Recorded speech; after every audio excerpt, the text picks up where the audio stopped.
Hello, everyone, and welcome into another edition to the Point Podcast. Everybody's doing well on this Monday. Hope everybody had a great Easter weekend, however you celebrate it. Hope everybody had a good time doing that. I'd just like to say thank you for watching, listening to the David Sampson interview. I got a lot of great feedback from people. Really appreciate hearing from all of you people listening. Really truly one of the great moments of my young career so far. Really a joy to talk to David. He's a really interesting guy. Great podcast, as I mentioned last week. And I'm going to keep working on getting good interviews like David. I'm going to keep reaching out to people. Hopefully, bring you guys some more great content as well. I'm going to keep doing my thing here. I think we try to learn from everybody, right? And I look at David. He doesn't have any guests. He has himself. He talks for about 50 minutes a day, and it's just him.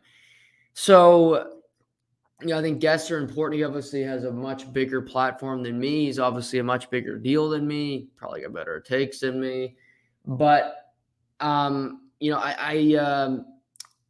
there's a mesh of everything, and I want to do it all here. I want to make this platform as good as I can. Always looking, you guys have guests that you want to pitch me, you want to hear from different people, let me know. I'll try. I'll send a DM. I don't hear back from everybody. That's fine. To be honest, I'll share, like last night, I DM Adnan Verk. He works for the MLB Network. He works for the NHL Network.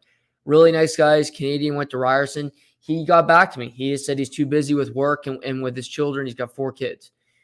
Totally understand that. He's got a busy life, but he got back to me. I appreciate that he did.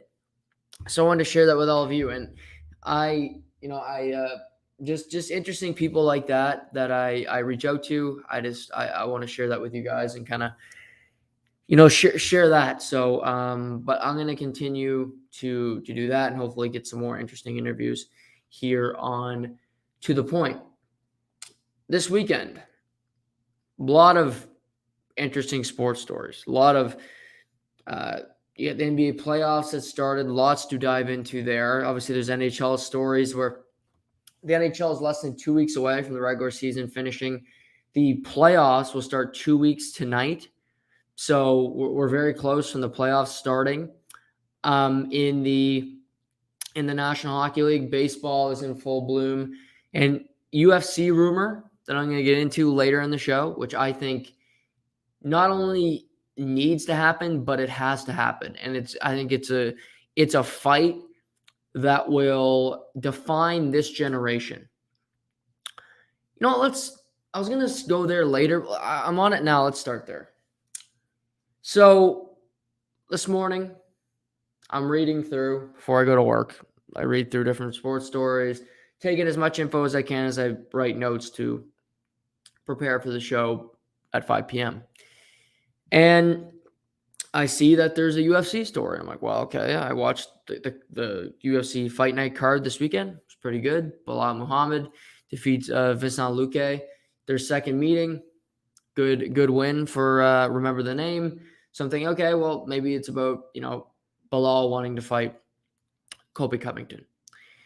But it wasn't about that. So I said, okay, well, I see John Jones. Normally when I see a John Jones story, if you're not a big UFC fan, John Jones is arguably the greatest UFC fighter of all time. He is obviously a little skewed when it comes to him testing positive for performance-enhancing drugs and his history with domestic violence. The guy is not a choir boy, although you could argue choir boys aren't choir boys. So nobody's perfect, but the guy has a checkered past, to say the least. So I'm okay, John Jones. And then below it is John Jones offered to fight Stipe Miocic for the heavyweight championship of the world on July 6th during UFC Fight Week. And currently, Francis Ngannou is the heavyweight champion of the world, but he tore his ACL during training and during his last fight, so he's going to be out likely until 2023. So this would be for the interim heavyweight title, and the winner of this fight would fight Ngannou, likely in 2023.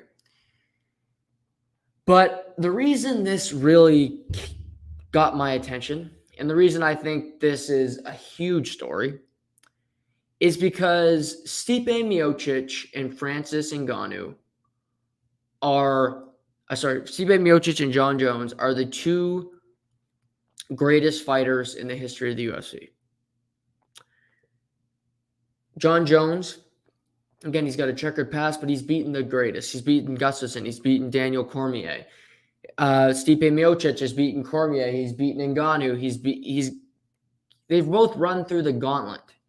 They are at the peak of their powers.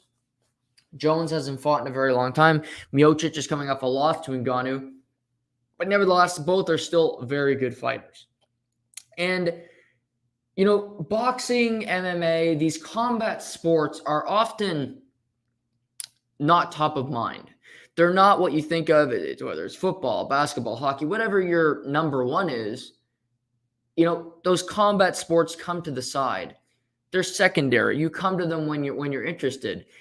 But throughout generations, combat sports have taken the hearts, taken the attention of North America for spurts that sometimes lasted years, sometimes lasted months, but it piqued your interest, and it took over mainstream media. You think of the Muhammad Ali days, Mean Joe Frazier, Mike Tyson, Evander Holyfield, these combat sports, and it was mainly boxing, but boxing was must-see TV. You had to see Muhammad Ali. He didn't go fight in the war. He was at first a villain, a heel, a guy that they said, this guy is not fighting for our country. He's a turncoat. But then people saw that he was on the right side of history. He was the most rational of everyone. He was showing politicians how it's done. And eventually Muhammad Ali was loved, was just revered. And most now have him on the Mount Rushmore of professional athletes. Not to mention, you get the people that meet Muhammad Ali before he passed away said it was like meeting a supernatural figure. It was like meeting someone that was just bigger. It was bigger than meeting Barack Obama or George W. Bush. It was just a different feeling. It had a different aura when he walked in the room. Thinking of the UFC, when Ronda Rousey was at the peak of her powers, the ultimate fighting was at its core. Ronda Rousey was must-see TV. She started the women's division. She was knocking out every woman. She was a Mack truck. And then it was also must-see TV when her reign ended. You had to see how it was going to end. And that often happens for these fighters. And you're left saying, well, why are they still in the ring? But Stipe Miocic, John Jones, these two are not done yet. They're not washed. They're not Tyson fighting Jake Paul or whoever the hell that they want to pitch. This fight would define the 2020s. It would be the fight that we all remember. Boxing has made itself a mockery because it relies on Jake Paul to sell itself. Tyson Fury fights this weekend. I'm going to watch the fight. But how many people knew that Tyson Fury not only is the heavyweight champion, but how many people knew that he's fighting? How big a name is Tyson Fury in Canada and the United States? I would argue not big enough. But this fight would set the tenor. It would be a defining moment. It would be something that we'd all remember for a long time. The UFC is in a great place right now. There are so many great fighters. You have your champions like Kamaru Usman. Then you have your challengers like Khamzat Chimaev. You have must-see television, for me anyway, like Sugar Sean O'Malley, who has a different hairstyle. He's got flair, and he just likes to knock people the hell out. So there's something for everybody. But you also got to look at it and say, how often do two GOATs of a sport step in the ring and fight? How often does that happen? We look back on it. Floyd Mayweather fought Canelo Alvarez. I don't think anybody thought Canelo Alvarez was going to be what he is now, which is a force in the boxing world. He hasn't lost a fight since losing to Floyd Money Mayweather. He's won his last 15 in a row. But when two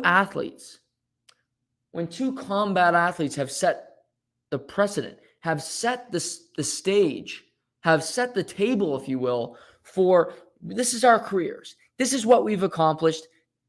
It's right here. It's not going to get any better than this. This is who we are. It's not, well, these two could be the best. It's not Patrick Mahomes facing Josh Allen, where these guys could be the two greatest quarterbacks of all time. There's a bit of that, right? But these two guys are made men. Both of them have been champions of the world. Patrick Mahomes is a Super Bowl champion. Josh Allen hasn't made it to an AFC championship game. There's a difference. If you're Tyson and Holyfield had battles. Ali and Mean Joe Frazier nearly killed each other in the ring. John Jones has been the best light heavyweight in the world his whole career. But he wants to move up to heavyweight. Stipe Miocic has, in my opinion, is the greatest heavyweight fighter in the history of the UFC. And these two men have the opportunity to face one another this summer. This cannot be well, we just couldn't make it work contractually. It can't be, well, John Jones fails another drug test. This fight has to happen. It's not just because I want to see it. It's not just because UFC fans would love to see it on UFC Fight Week.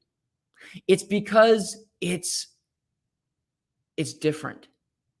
It's something you'll remember. The two greatest in their sport are going to go head to head, face off, mano a mano, and do battle. That doesn't happen every day. But we should get the opportunity to see it. To see these two battle it out before their careers are over. Stipe's 38. I don't know how many fights he has left in him, but he can still go. John Jones has been through a lot. Arrested. Got a divorce. Lost custody of his children. Failed drug tests. All these things have happened around him. But they both remain primed. They both remain great fighters. And they're both ready to go.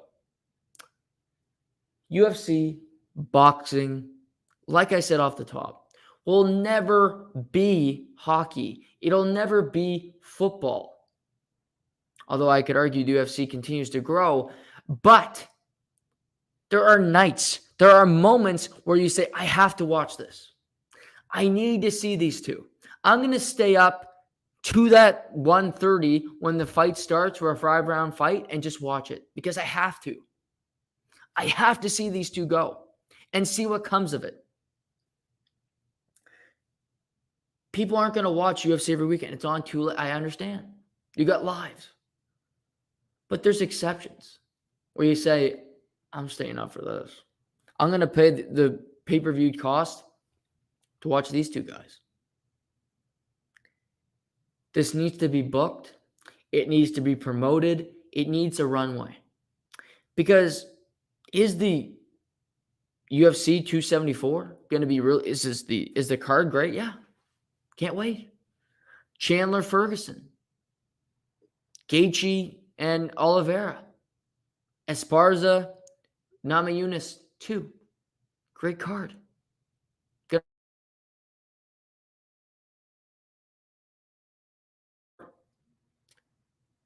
There are just certain fights that are different, that have a different feel, that just mean a little bit more.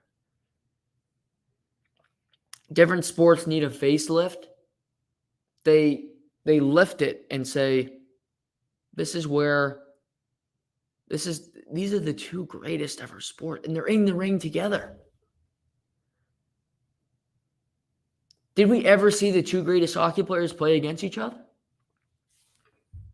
Many would argue we didn't, because there's such a debate. Well, is Crosby that great? Is it Lemieux? Is it Gretzky? Is it Orr? It's convoluted. There's rankings to everything. But rankings, like life, it's arbitrary and reductive. But who has the most wins in the history of the lightweight division in the UFC? John Jones. Who has the most wins in the history of the heavyweight division of the UFC? Stipe Miocic. Well, who has the most title defenses in the history of the lightweight division? John Jones. Who has the most heavyweight defenses in the history of the UFC? Stipe Miocic. Is there any debate there? I'm sure some people will bitch about it and say, well, this guy's better. Okay. I don't buy it.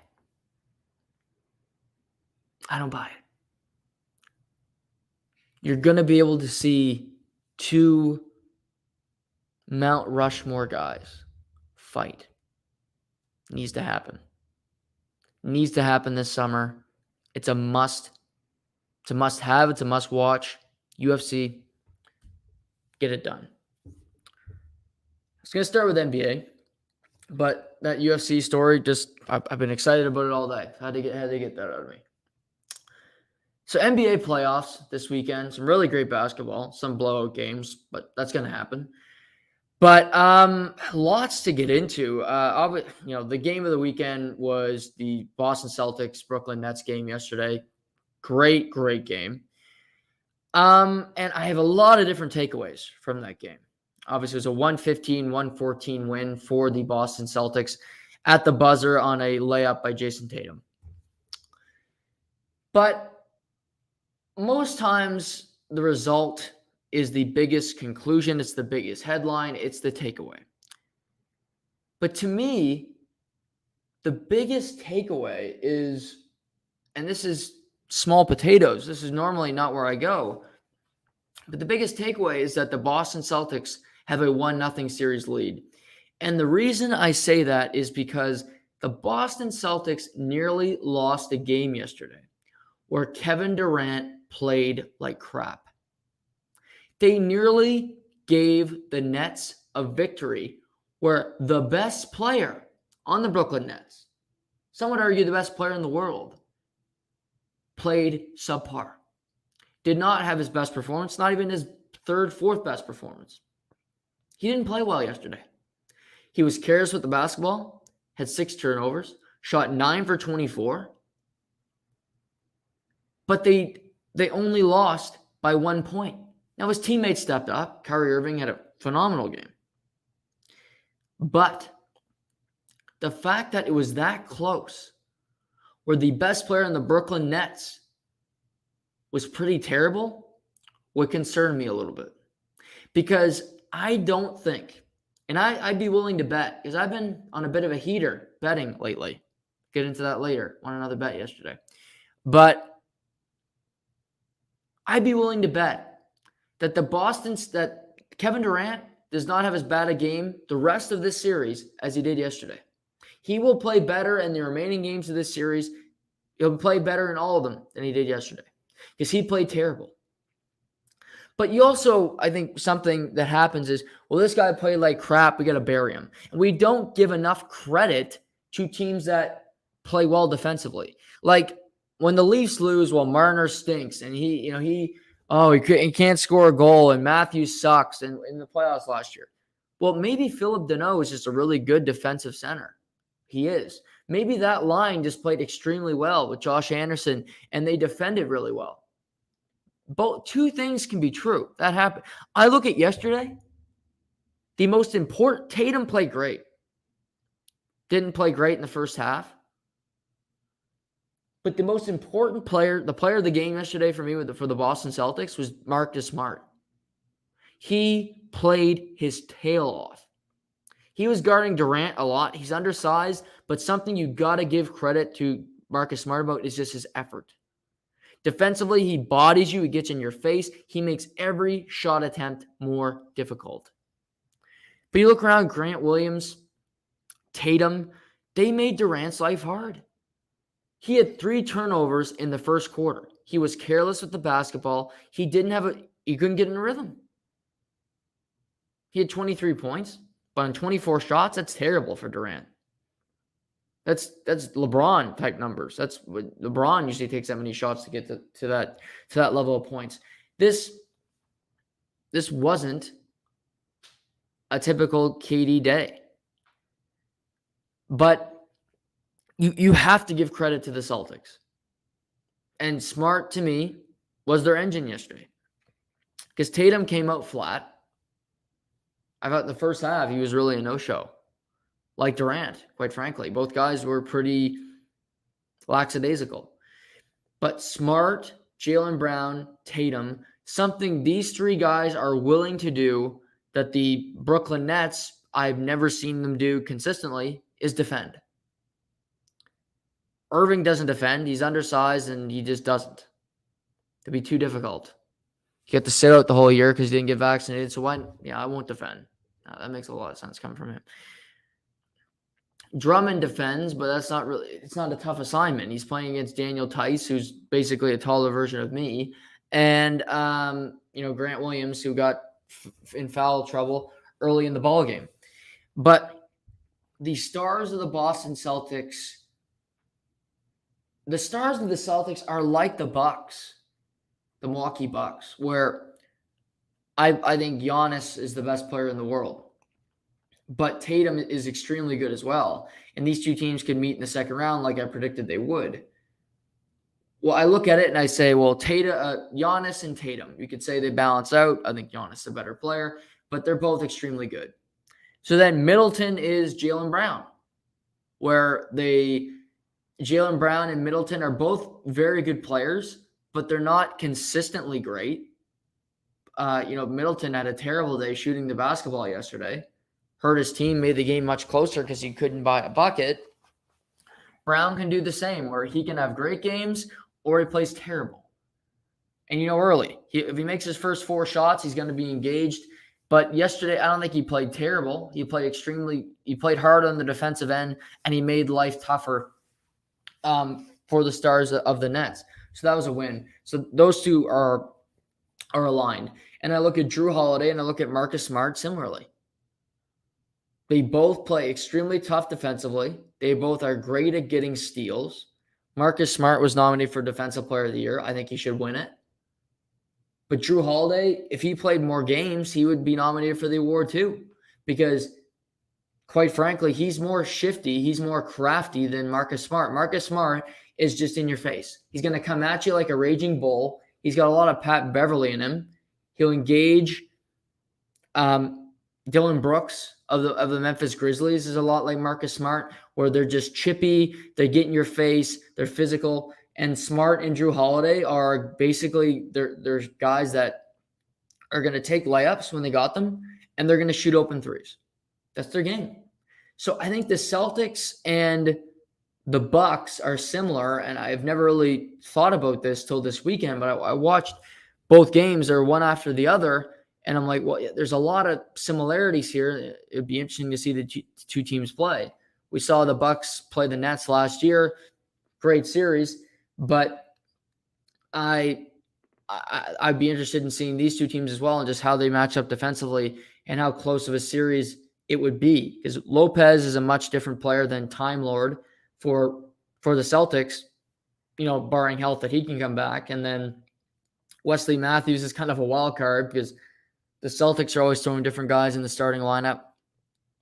Derek White played extended minutes yesterday. So would he match up? So it's interesting there. But, they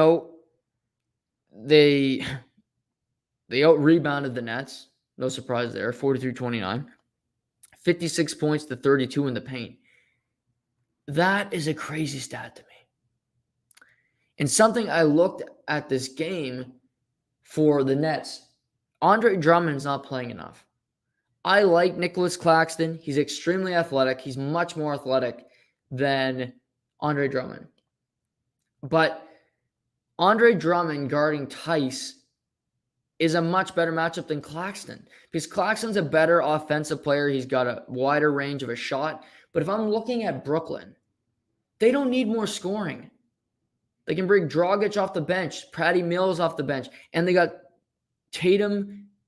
So they got Kyrie Irving and Kevin Durant. If Drummond can get putbacks, get offensive rebounds, and defend, that's all you need from him. Claxton should not be playing this many minutes. Drummond needs to play more going forward. Because I realize you got to play Claxton because they don't have a backup big. But they need Drummond to play more. And because Tice is crafty, he creates problems because I get it. He lurks out of the paint. He will shoot threes, which makes Drummond leave the three-point area to go and defend it, which can open up lanes for cuts and different passes. But if I'm Brooklyn, I'm looking at this situation saying, I'm going to give Daniel Tice that three. I would rather take a possession where Daniel Tice is shooting a three-pointer than give Jason Tatum the shot, or Brown, or Smart, name it. I'll take Tice over anybody on the floor of the starting five. So if Drummond doesn't defend it, if he gets a wide open look, I'll give them that. If he knocks it down consistently, then we have to make adjustments. But having Claxton out there where he will go out and defend the three-point line is not advantageous because the Celtics are such a good cutting team. How did they win the game? It was a broken play. They don't call a timeout. It was erratic as hell, but the team trusted each other. Smart from Brown. Brown throws it to Tatum. He's there to put in the layup at the buzzer. They win the game. Most teams would panic in that situation. Was Claxton in the paint? No, he was out to lunch. Kyrie Irving, if you rewatch the play, Kyrie Irving's looking out probably at a fan because that's who he was concerned with in the last couple of minutes, were fans heckling him. Which, that was the big this morning on the Fox Sports talk shows. I think that was a big topic. Was how did Kyrie Irving handle the fans? Why is that the topic? First things first, and why is that the topic? And I don't listen to those shows before this one because I don't like to hear people's opinions till I give mine. What? I just read because I want to see what other shows are talking about because I'm interested in that. Why is that the topic? Why not, hey, Kyrie, on the last play, why didn't you guard anybody? Why didn't you cover a passing lane? Why did you give up Broadway? Would that not be a better question? Would that not be... I feel like the X's and O's, the basics of sports are forgotten. It's just, wow, how did he handle the pressure? You can play a great game. We've seen this, sports fans. You can pitch a gem. You can be 0-0 in the bottom of the ninth and you're in a no-hitter. But if the game is tied, if you give up a ball over the wall, what are people going to remember? You lost. You didn't get a no-hitter. You took an L. The team lost. Who gives a shit about you? Kyrie Irving had 39 yesterday. Played great. But on that last possession, he was he could have took Marcus Smart. He could have cut a pass off. He could have sneezed. It would have done more than what he did. He's standing there looking at the other end. At no one. They are in the paint. They're not kicking it out. There's no time. He should be thinking, I should go attack Marcus Smart because at least I want Marcus Smart taking the last shot and not Jason Tatum. I think 10 out of 10 people would agree with me on that one. So I want him to take the shot. So I'm going to go converge. At least do that. Now I'm just going to stand here. Same with Claxton. He's out to lunch looking at nobody. The whole team. Durant was just doing nothing. It's as if they wanted the Celtics to win. No thought process. No defending. No. Ime Udoka, the Celtics head coach, looks like a genius because he didn't call a timeout. Because he said after the game, I didn't want them to set their defense. Well, way to go, coach, because they sure as hell didn't.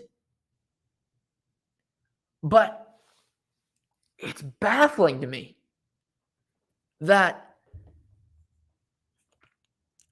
you have one possession left.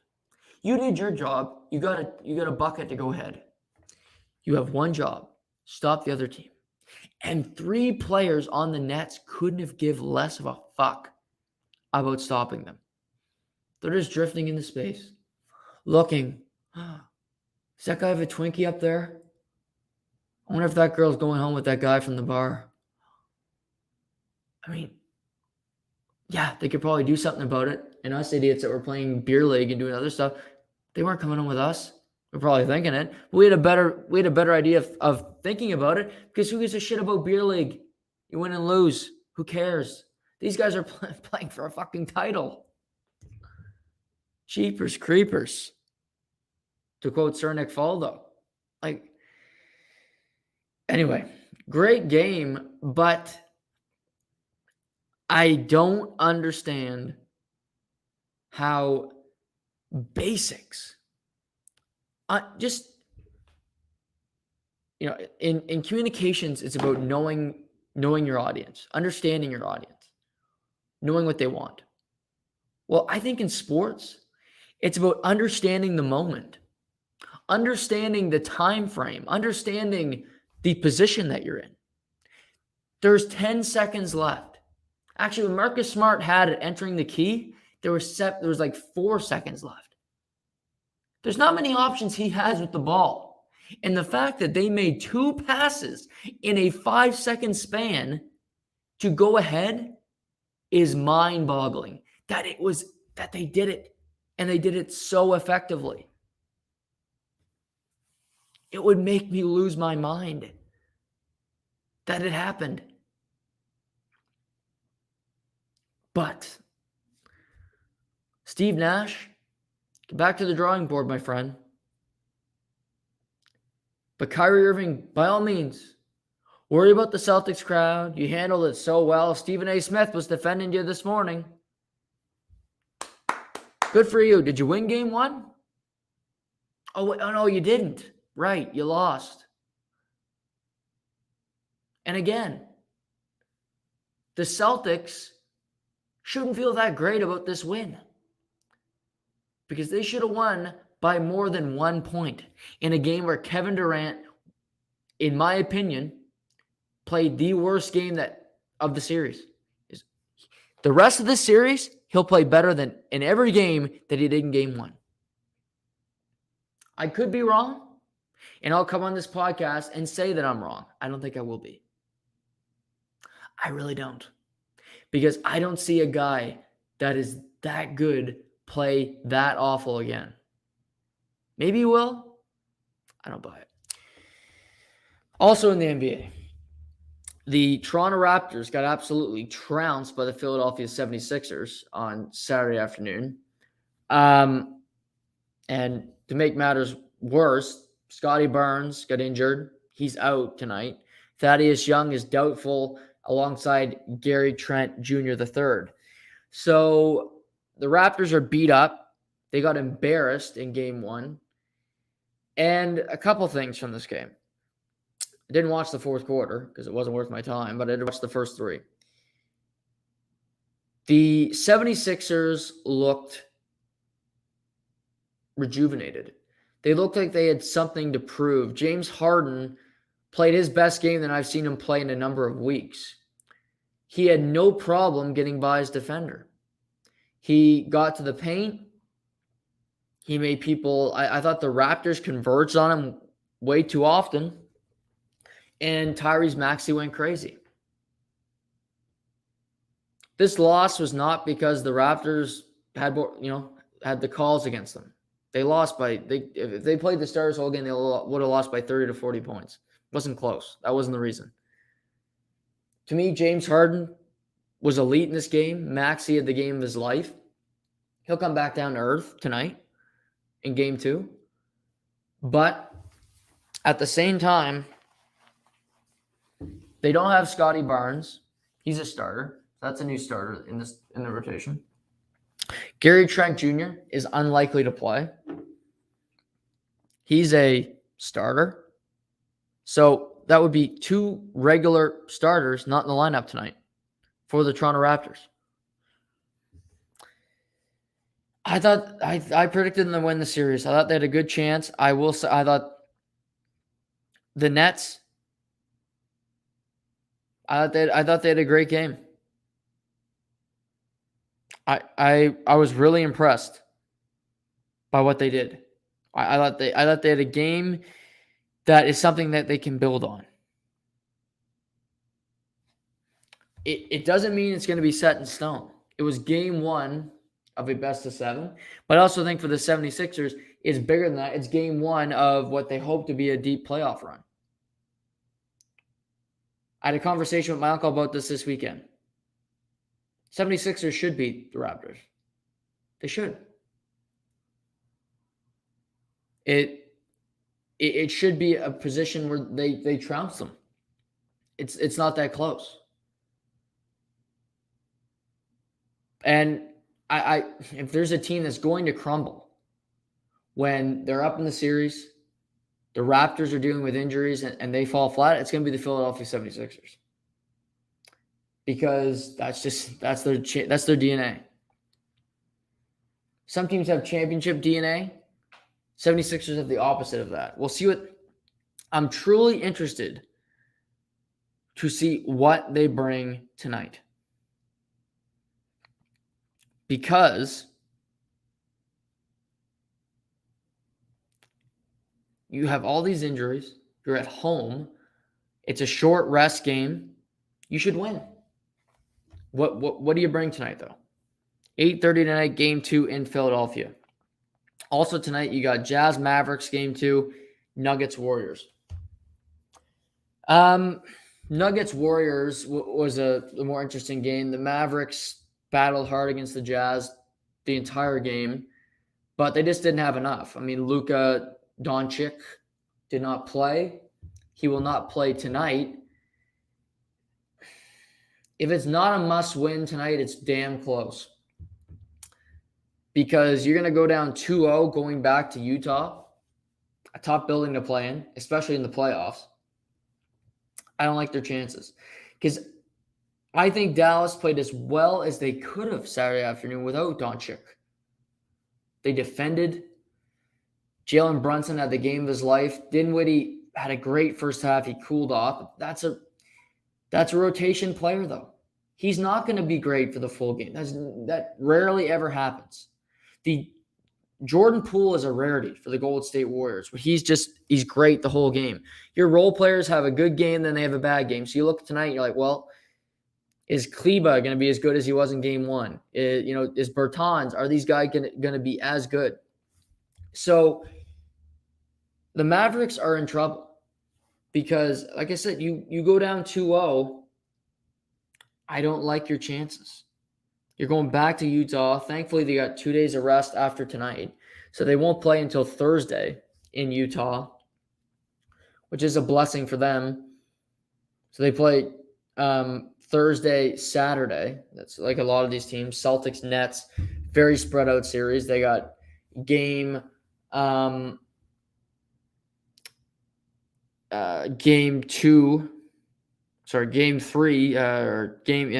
3 Saturday, game 2 Wednesday. So very spread out series, which is the NBA for you.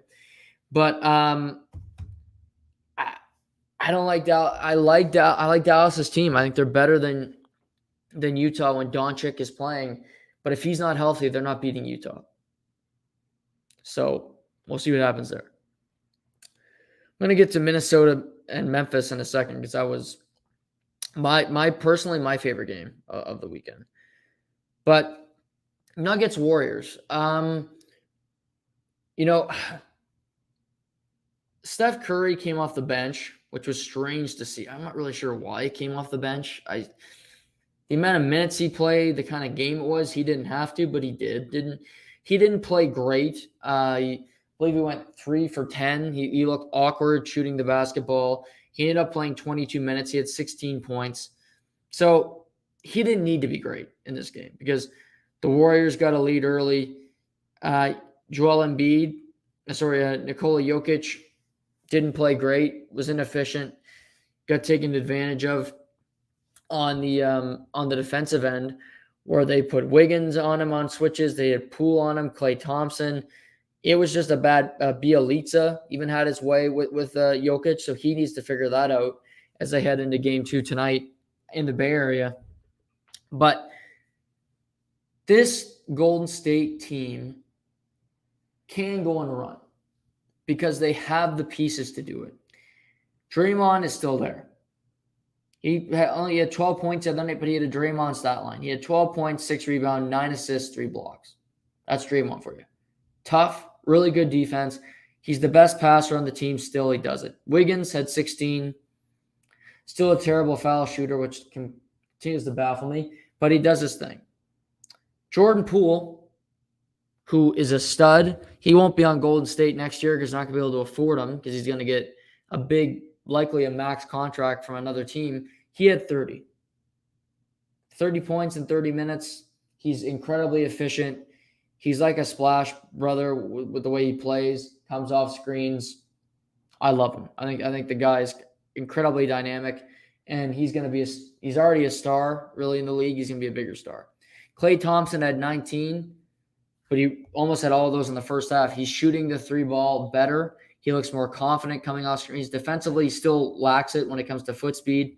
But you have Curry, you have Thompson, you have Draymond, Wiggins, and Poole is like the Harrison Barnes, if you will, where Harrison didn't have to be great.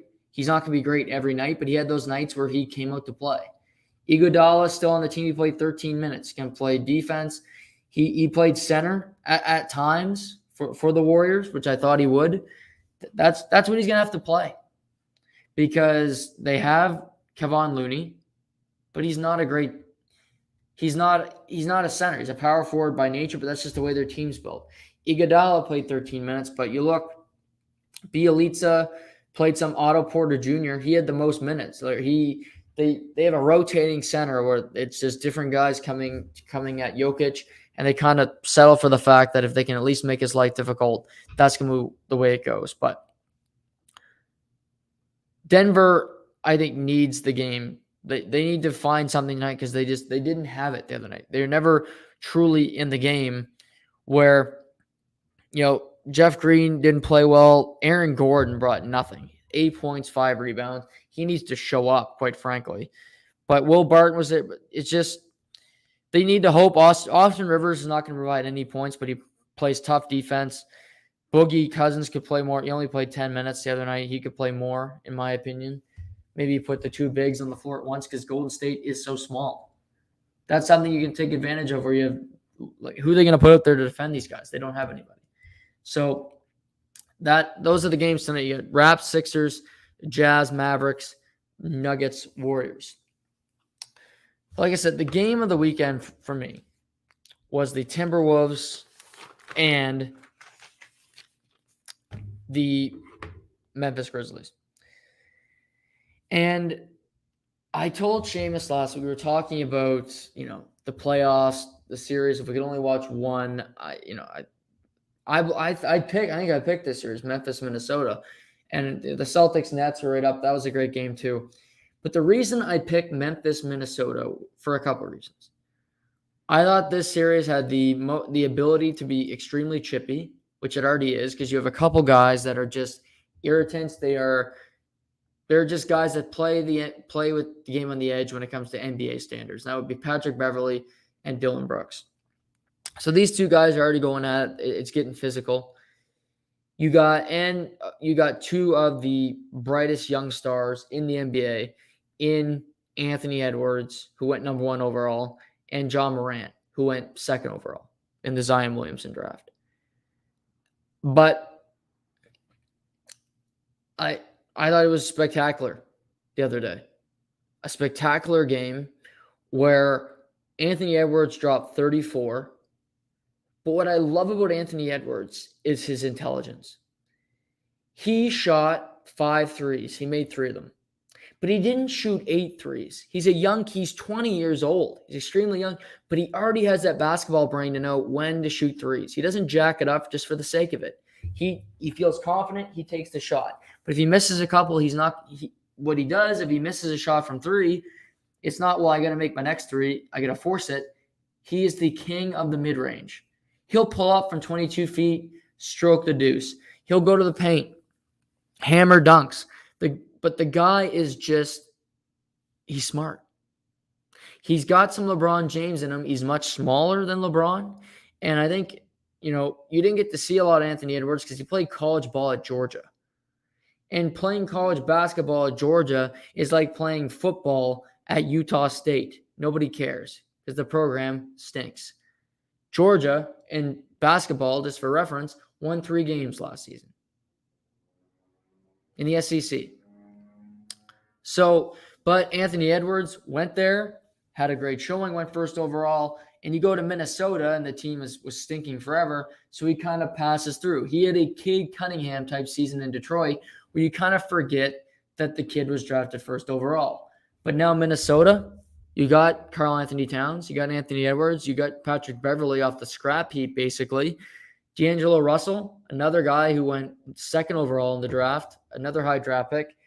Malik Beasley, you have a team. You put a team together and you got one of the brightest head coaches in the league, in Finch, in Chris Finch. And not only do they go on the road, but they win game 1. They go into Memphis' house in that hostile crowd, and they win game number 1. I love it from Anthony Edwards, but I love the response from Karl Anthony Towns. He stunk it up in the play-in game against the Clippers. He had 10 points. He shot 3 for 13, and he got fouled out. He took stupid fouls. He was not engaged. He had 1 foul in this game. It was in the fourth quarter. But he played smart. He had 30 points. And what did he do also? He kept the bigs of Memphis off the boards. Steven Adams had 2 rebounds. He averages 12.5 per game in the regular season.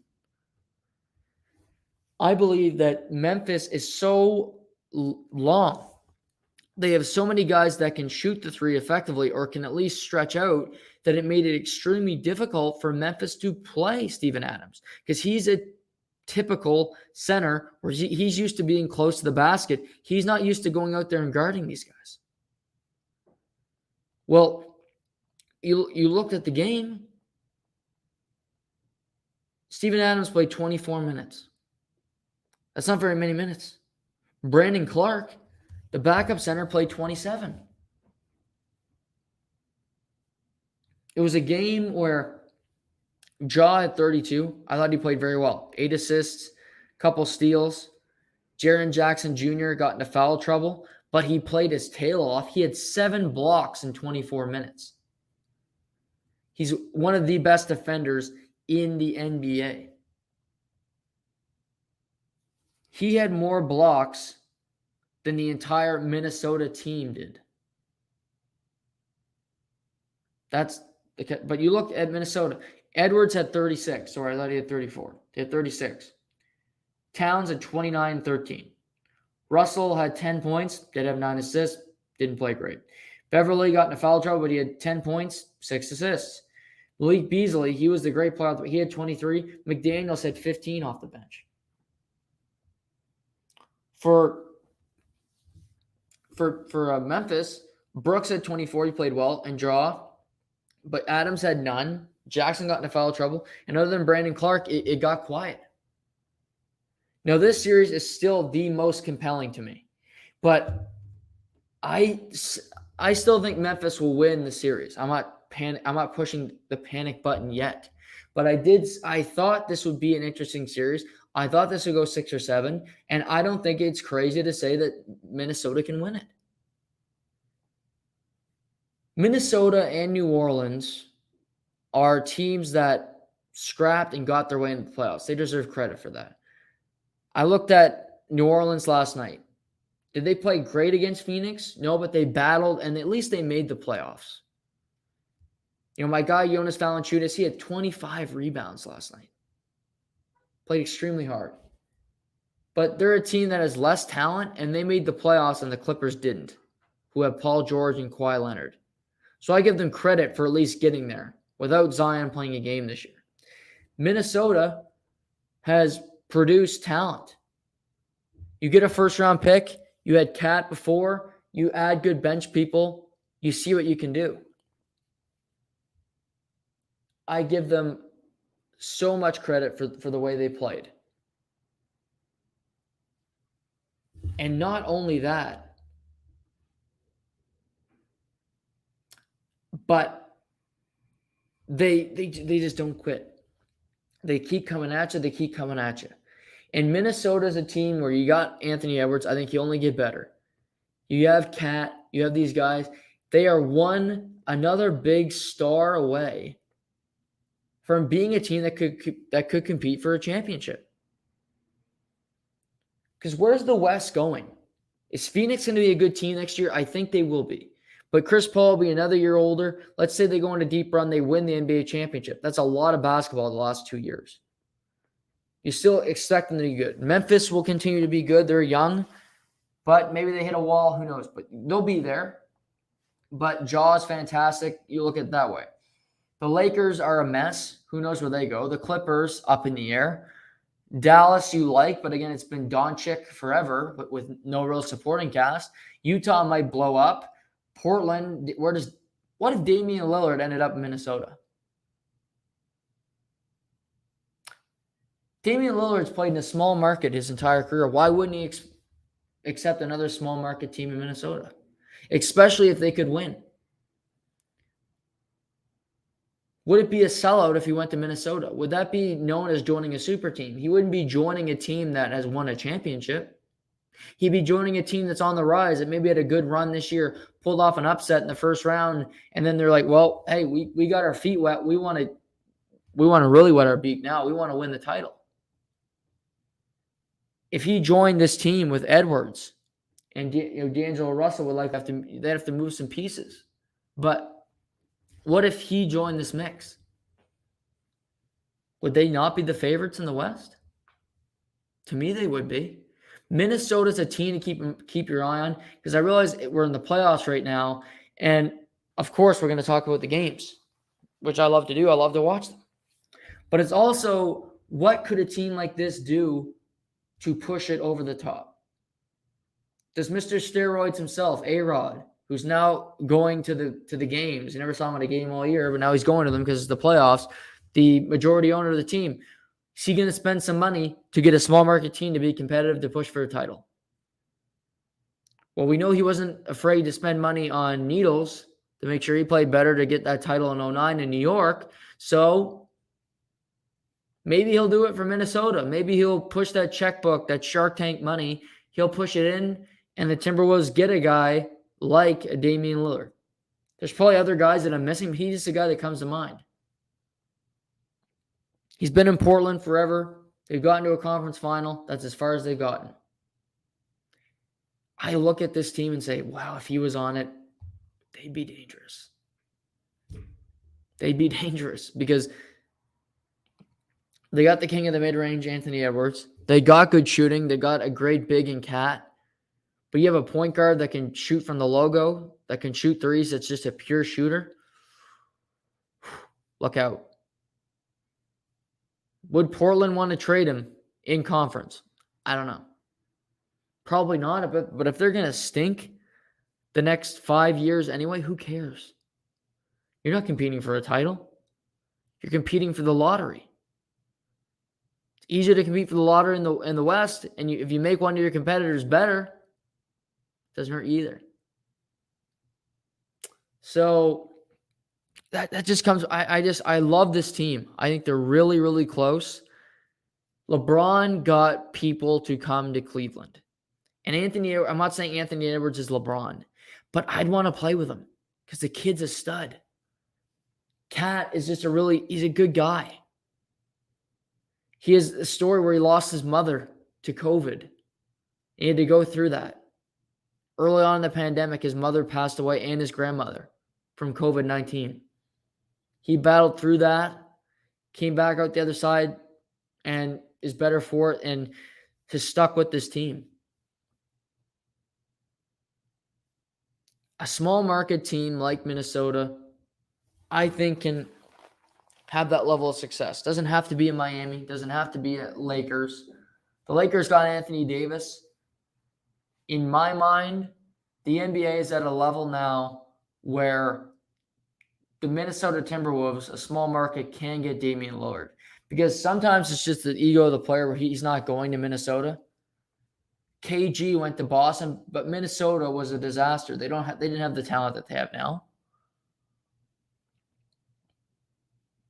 That's just an option that I see on the table that I think could really shift the West. Is what happens if Damian Lillard ends up in Minnesota?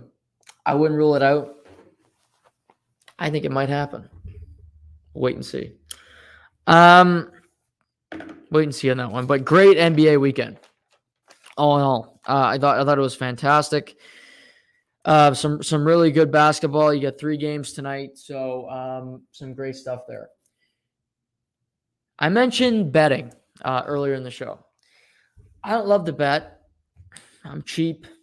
I don't like to lose money. But I've been betting a little bit. And I don't bet on hockey. I usually bet on the Super Bowl. But I've been betting on golf lately, and I've been hot.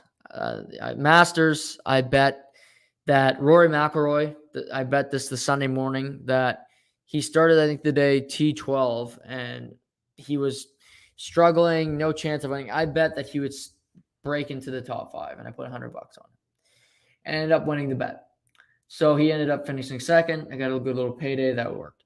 So then yesterday, I wake up in the morning, like, well, maybe I'll do it again. RBC Heritage down in Hilton Head, South Carolina. And I see the leaderboard. I'm like, well, Jordan Spieth is kind of lingering. And I texted co-host, friend of the show, Seamus Fillmore, on Saturday and said, why don't you throw a couple bucks on Spieth to finish in the top 5? Because he was asking me about some picks for the weekend. He ultimately didn't. Had bigger and better things to do. That's life. Didn't take heed of my advice. So I said, you know what, I'll do it. And if I win, I win. If not, whatever. And, I was at a family dinner for Easter. And before I look at my phone and I'm like, holy crap, Jordan Spieth tied for second. And, this isn't all about me in talking about this with golf, but he ended up winning the tournament in a playoff. So, I was going to win money if he finishes top 5. I win more because he won. That good little last couple Sundays for me. Oddly enough, Jordan Spieth wins back-to-back tournaments on Easter Sunday because Easter changes every year. So last year it was the weekend before the Masters. He won the Valero Texas Open. This year it's the weekend after the Masters. He wins in Hilton Head at the RBC Heritage. And Jimmy Nance said on the broadcast yesterday that next year's Masters is on Easter Sunday. So could he go 3 for 3? But the real big story is that Jordan Spieth gains momentum as we head into the PGA next month in May. That is the slam for him. That's the one major he's never won. He's won at Augusta. He's won the U.S. Open. He's won the British. He's never won the PGA. So that would be the career slam for him. And I remember asking, the guys earlier in a podcast, the prop of who gets their career slam first, Jordan Spieth or Rory McIlroy. Rory McIlroy got second this couple weeks ago at the Masters, although he was never that close. It just looked like he was. Spieth just wins the RBC Heritage, so he's going to have some momentum going into the tournament at the PGA. But who gets there first? Can Jordan Spieth find some magic from winning this past weekend and turn that into a PGA Championship victory? I would look, and what would scare me if I'm Spieth, if I'm other golfers. Like Jon Rahm's had a pretty terrible year so far.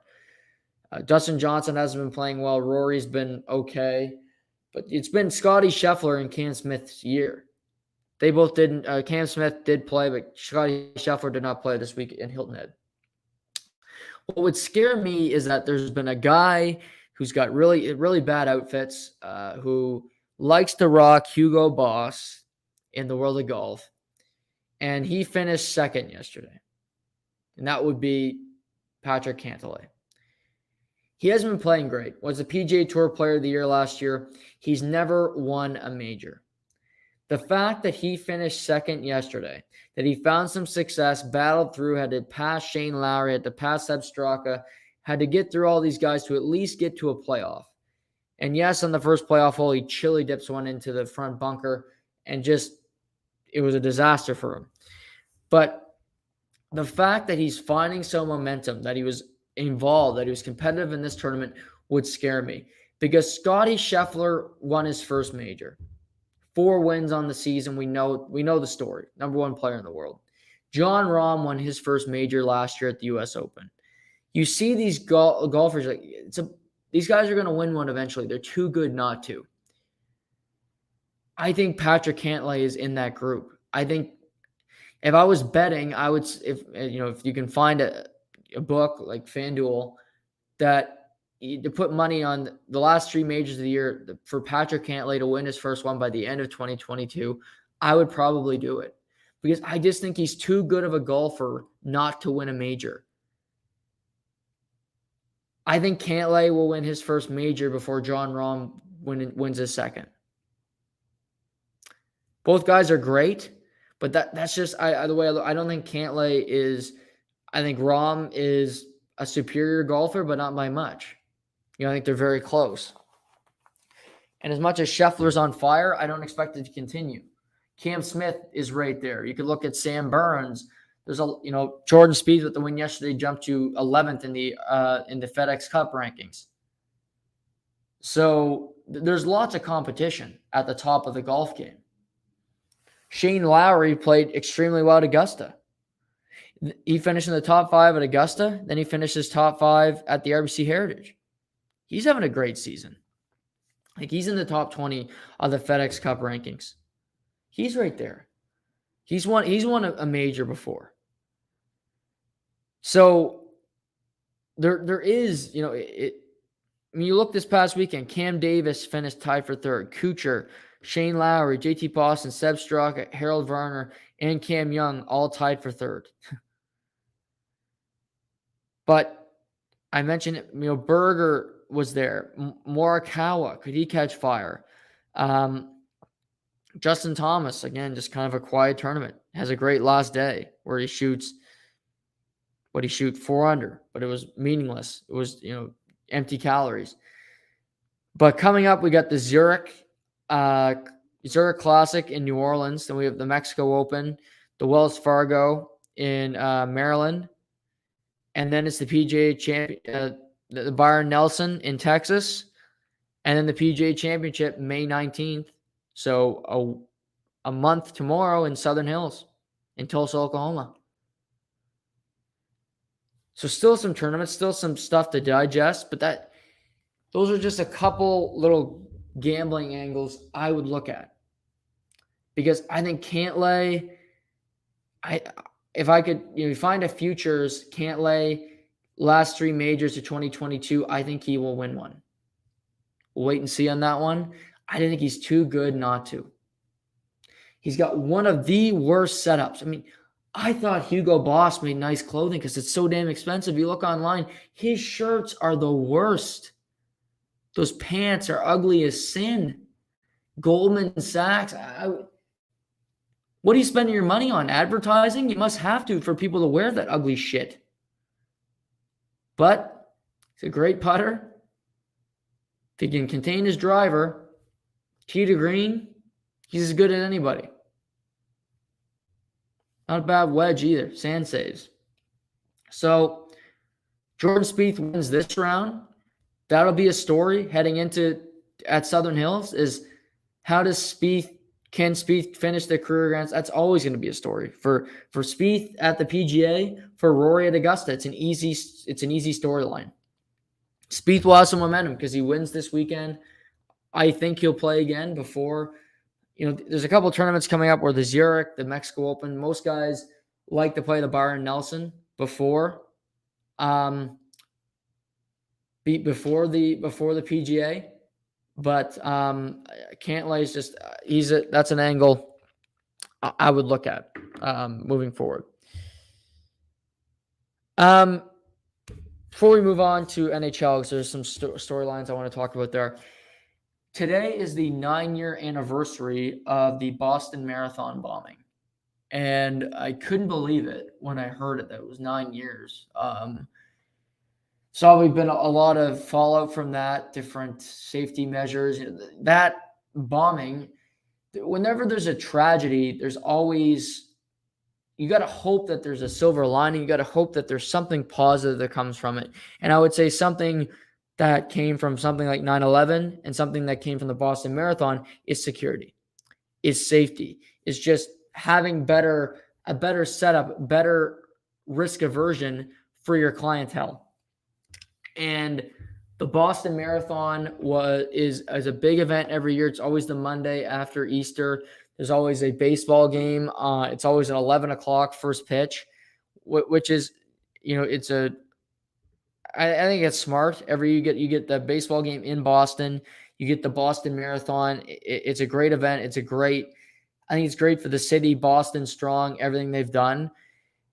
So I wanted to point that out today. And one of the reasons, because our guest last week, David Sampson, is at the Boston Marathon. He does it every year. So I wanted to point that out. But also, you kind of forget these dates. They fly by like life does. But the fact that 9 years since the bombing, time flies. I think that's something you just kind of take for granted. The Twins beat the Red Sox today, 8-3, but 9 years since the Boston Marathon. NHL.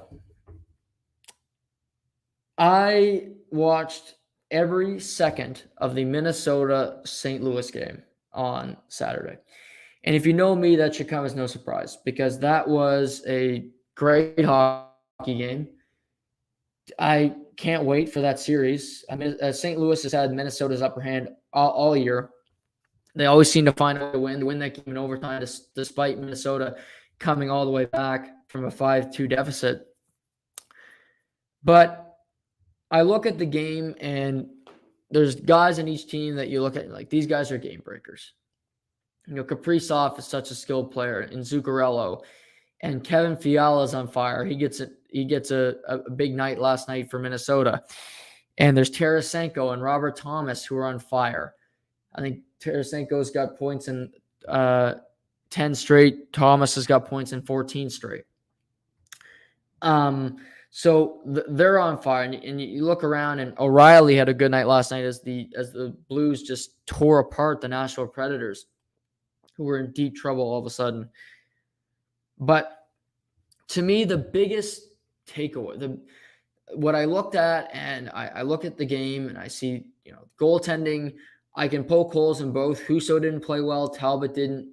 Fleury hasn't been great. So Minnesota, you're looking at who's going to start. And even St. Louis, like, do we trust Husso? Binnington hasn't been great all year. So that's kind of a wash.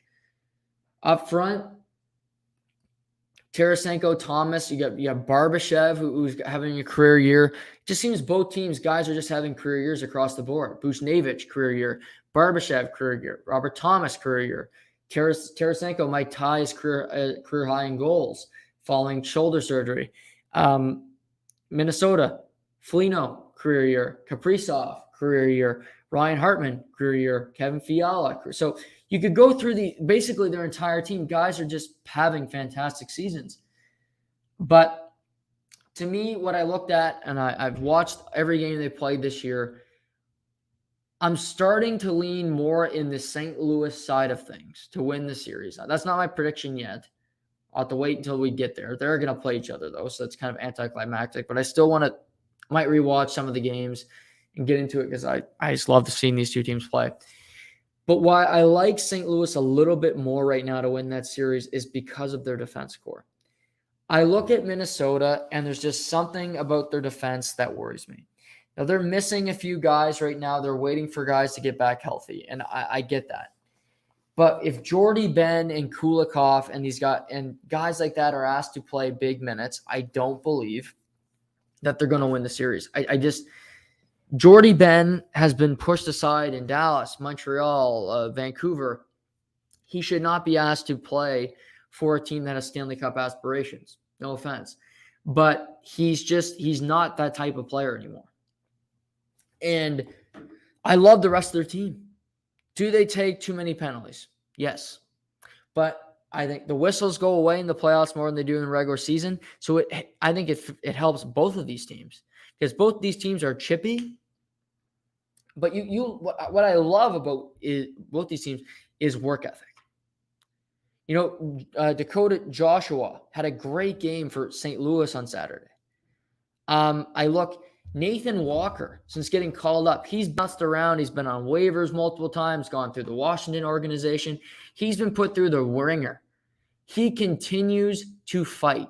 He plays hard every single night. He just seems like a Craig Berube dream where he gets hit, he gets pushed to the ground, he gets sent back to the American League, but he doesn't give up. And I believe that the playoffs start tonight, he's in their top 12 of forwards. He's going to be playing. He's at least going to be, a healthy scratch waiting to get in. So he's been a positive player added to the lineup. Justin Falk, I think, has had a fantastic season, but I found in particular, he played great on Saturday. He engaged physically. I haven't seen that from Justin Falk. He had an edge. He's very much an offensive defenseman. There's nothing wrong with that. You need those guys. But also, you'd like to see them have a little bit of an edge, have a little bit of something. And I looked at Falk. He played 26 minutes on Saturday. And he only had 1 point, 2 shots. But I thought he had a great game. He was engaged the entire time. He threw checks at guys like Zuccarello, like Kaprizov. He stayed on them. The whole game he did. He engaged with Hartman. I was so impressed with his game. And I just looked and I said, I like Middleton a lot for Minnesota, but Kulikov, Goligoski, Brodin I like, but Jordy, these guys can't play in the postseason. It just can't happen. Where St. Louis, Parayko's a stud. He plays in St. Louis. He's a number 1 defenseman. That just it's not talked about. He is such a great skater. But you look, Falk, like I said, had a great game. Krug, he's their, to me, I think Parayko is obviously their best defenseman, even though Falk played 4 more minutes than Parayko did, which I don't have a problem with because he played fantastic. But you look at it goes Parayko to me, then Falk, then likely it goes to Krug, but even Leddy is really important as well. He only played 12 minutes on Saturday. I think he'll play more as they get into the playoffs. Krug played 20 on the nose, but he's their third. He's not their second best defenseman. He's not their first, but he's their third best D. St. Louis is going to be tough to beat. And yes, they're on a heater right now, and it's very easy to say, well, this team is going to be really tough. But I look and I just say they come at you in waves, and Minnesota does too. But Barbashev, Buchnevich, Falk, Kyrou is deadly. Perron in the playoffs just raises his level. Saad has that playoff experience that you love. Braden Shen still has it. Braden Shen still brings it. Now, he's got 24 goals, 30. That's a really good season. He still got it. Robert Thomas, my guy, who I thought would have a breakout season next year. He was my breakout candidate. He's going to have it this year. He's 2 points away from having 75 on the season. He's a guy that if he can improve his shot, he's only 22, by the way. So he's young. You're younger than me. He's a guy that can get to a 90-point season. So he can get 30 goals and he can get 60 assists. Easy. He's got 55 assists this year. He continues to play with the guys that he does. No problem. He's a great, great player.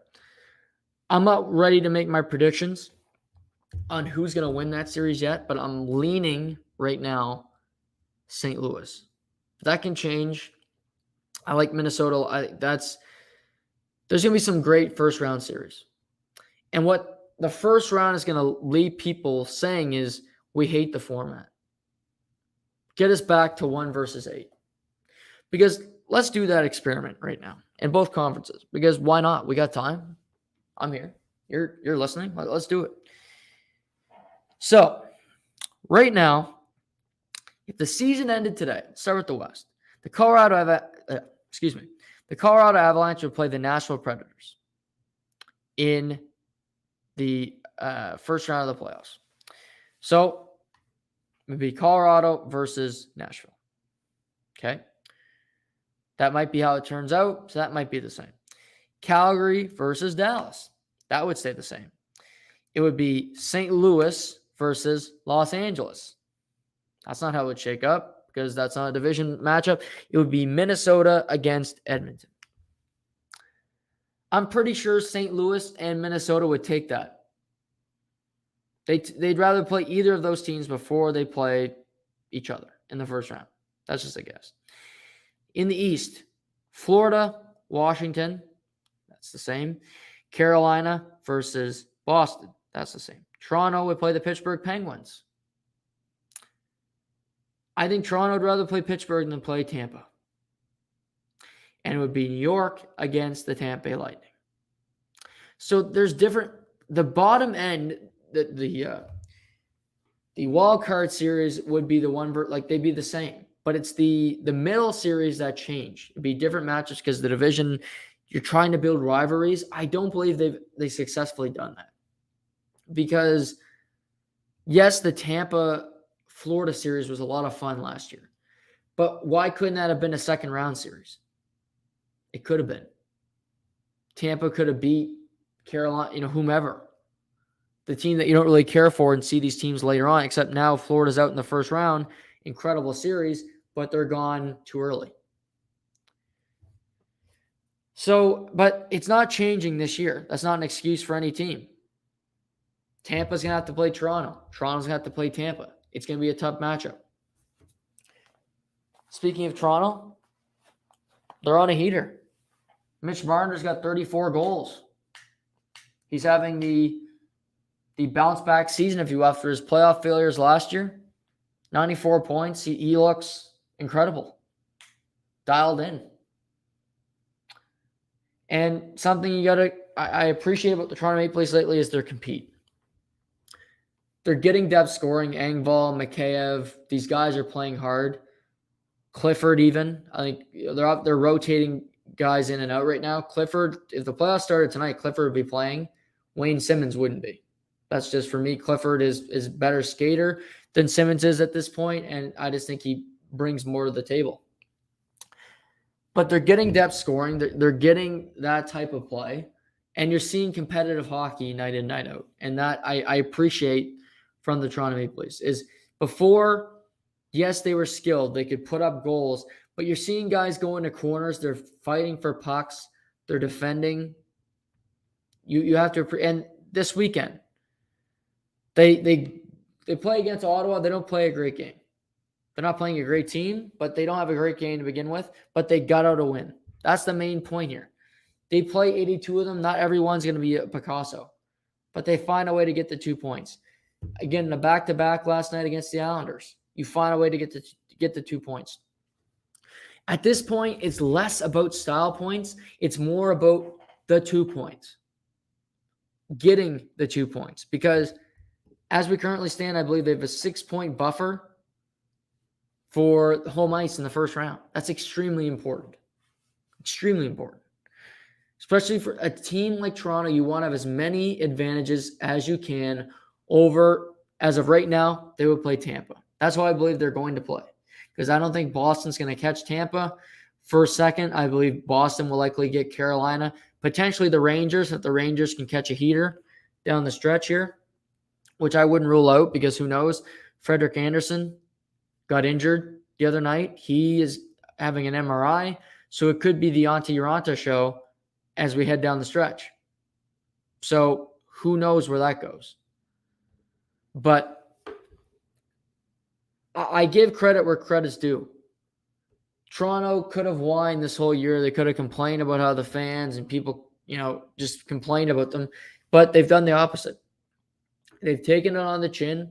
A guy like Marner, I believe, took it the right way, used it as fuel, used it as motivation. He's came into this season and played extremely tough. Having a career year, he's going to get to 100 points. Matthews having a career year, likely going to win the Hart Trophy. Again, my biggest worry with this team is still goaltending. Their D is better, but Jack Campbell, is he healthy night in, night out? Is it going to be Eric Shalgren? That's the one thing. I can't predict health of goalies, and it doesn't matter if Jack Campbell's 100% healthy. If Jack Campbell's 100% healthy and Andrei Vasilevsky's 100% healthy, I know who I'm taking 100% of the time. Newsflash, it isn't Jack Campbell. But you need to hope that he is to give yourself the best chance of doing that. But yes, as we sit, Toronto has 6 games remaining on their schedule. Tampa has 7, but Toronto has a 6-point lead for second. They are 8 points back of Florida. Florida has a game in hand on Toronto. So unlikely that Toronto will catch Tampa. They still possibly could, but again, I don't see that happening. In Boston will likely, and you got Carolina and New York, where Carolina and New York both have 104 points. They both have 6 games remaining. Carolina is out west. They are in Arizona tonight, who are coming off a 9-1 loss to the Calgary Flames. So you got to hope for a win there, even if it's going to be Antti Ranta getting the start, but you're playing one of the worst teams in the NHL. You need that 2 points. So they get Arizona. The Rangers have the Jets. So that not an easy game, but a game that the Rangers definitely can win this division. I think they should look at it that way, that they're the favorite to win the division, that they should feel extremely comfortable. Then the Hurricanes have the Jets. Rangers go to the Islanders. So they're playing teams that are not going to make the playoffs. So that's a good thing for both these teams as we head down the stretch. Saturday, just kind of go through this. Hurricanes are at the Devils. So another team, Rangers, go to Boston. So they got a playoff team in there that they have to play. So the Hurricanes this week have 3 teams that are not going to make the playoffs. Then they have Hurricanes are at the Islanders. So another team that is likely that's not going to make the playoffs. That's 4 of the last 6 games are going to be against teams that are not going to make the playoffs. So good schedule for Carolina. Then the Hurricanes play the Rangers a week from tomorrow. So that's the big game. Obviously they could come down to that game. Then Canadians got hosting the Rangers, and Hurricanes finish with the Devils, and the Rangers finish with the Capitals at home. So the season's over a week Friday. Each team has 6 games left. They play each other a week from tomorrow. Potentially that could be the game. They're tied with points. If they run that, be fun to see them run the table until that point and come down to that night. That could be the crucial and the thing that defines the season for these two teams, where you get home ice, you win the division, you get to play Boston. Not an easy task. But I think it's something you prefer than to play Pittsburgh, just because I think it's a division matchup. You play each other a lot. Sidney Crosby playoffs. I'll take my chances with the Bruins. So that's where that's it. But this weekend, a lot of stuff happened, because you had Calgary clinch the playoff spot, Toronto clinch the playoff spot, St. Louis, Minnesota, Tampa Bay, Pittsburgh, New York, Washington, Boston, all clinched spot in the postseason. So all the teams in the East are set.